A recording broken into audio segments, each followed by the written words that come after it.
Before the first artillery shell shattered the stillness near Kharkiv, Ramzan Kadyrov had already fired the opening salvo on Telegram.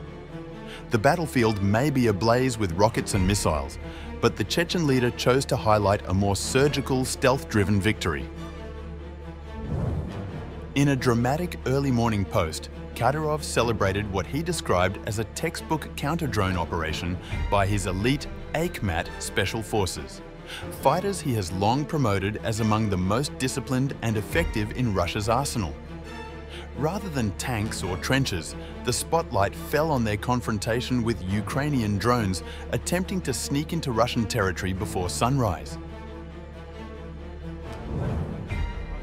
The engagement was led by the Bati group, a frontline detachment under the command of APT a trusted Kadyrov ally and commander of Akhmat forces. According to Kadyrov, while patrolling near the Kharkiv axis, the fighters spotted 2 Ukrainian FPV drones advancing along a fiber optic line toward Belgorod, suggesting a coordinated attempt to penetrate Russia's rear defenses or civilian infrastructure. Both drones were swiftly taken down, followed by a third device ominously nicknamed the Waiter, which was also neutralized moments later. The Bati group is no stranger to dealing with such equipment, Kadyrov declared in his Telegram statement, accompanying it with high-definition video footage of the encounter. Result, -3 threats, plus 3 quiet morning victories for the Bati group. Well done, Akhmat. Strength! The footage wasn't just a personal showcase. It was also broadcast on the official Telegram channel of the Akhmat forces, reinforcing the broader Kremlin narrative of high morale and tactical competence among Russian-aligned regional units, particularly those from Chechnya. Kadyrov's fighters, once seen as symbolic, are now frequently framed as indispensable to Moscow's war effort. But Russia's military demonstration didn't stop at border patrols. Mere hours after Kadyrov's post, the Russian Ministry of Defense issued a formal statement outlining the scope of a major overnight offensive. According to the ministry, Moscow had launched a multi-domain strike utilizing long-range high-precision weapons and unmanned aerial vehicles to hit critical Ukrainian defense and energy assets. The goal of the strike has been achieved.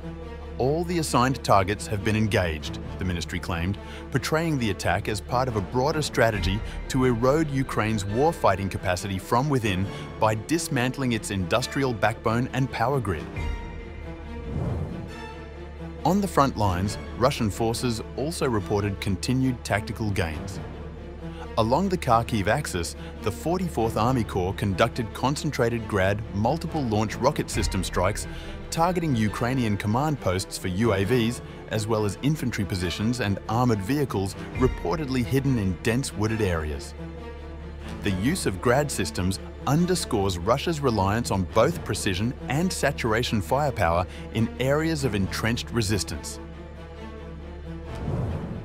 Adding to Moscow's list of battlefield victories, the Defense Ministry confirmed the capture of Novoekonomicheskoye and Zverevo, 2 settlements in the Donetsk People's Republic.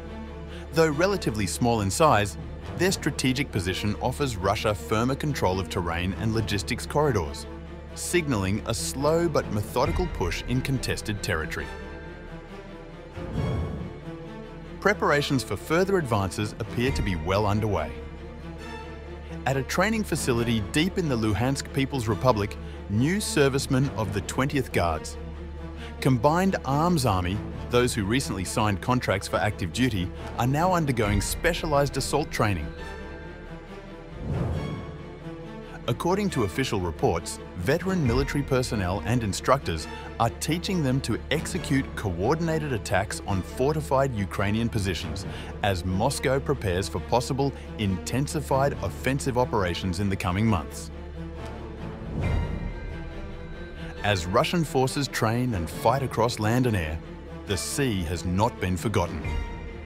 President Vladimir Putin visited the city of Severodvinsk on Thursday to preside over a high-level meeting focused on enhancing the country's submarine fleet. The visit included a ceremonial raising of the naval ensign on the Kyaz-Podjarski, Russia's newest nuclear-powered ballistic missile submarine, marking another symbolic and strategic milestone in naval modernization. As such, enhancing the combat capabilities of the Navy, including its submarine forces, remains our top priority. It's of great importance for us. Over the past 6 years alone, the Navy has commissioned 5 Bore-A strategic missile carriers and 4 Yasin-M multi-purpose submarines. This process has been ongoing for 6 years. Essentially, we have been adding about 2 submarines each year, approximately 1.5 if you like, which is very good progress. This is a core element of our effort to strengthen the strategic submarine force grouping. The President also used the occasion to unveil the future course of Russia's non-nuclear naval fleet. In addition to the nuclear-powered behemoths, Putin said a new generation of diesel-electric submarines, capable of launching caliber cruise missiles, will serve across all of Russia's maritime domains. These subs, part of the Project 677 class, are already being built and integrated into Russia's expanding naval force. Furthermore, a pressing priority remains to enhance the capabilities of non-nuclear submarines. These vessels are armed with the Caliber missile system and currently operate across all fleets.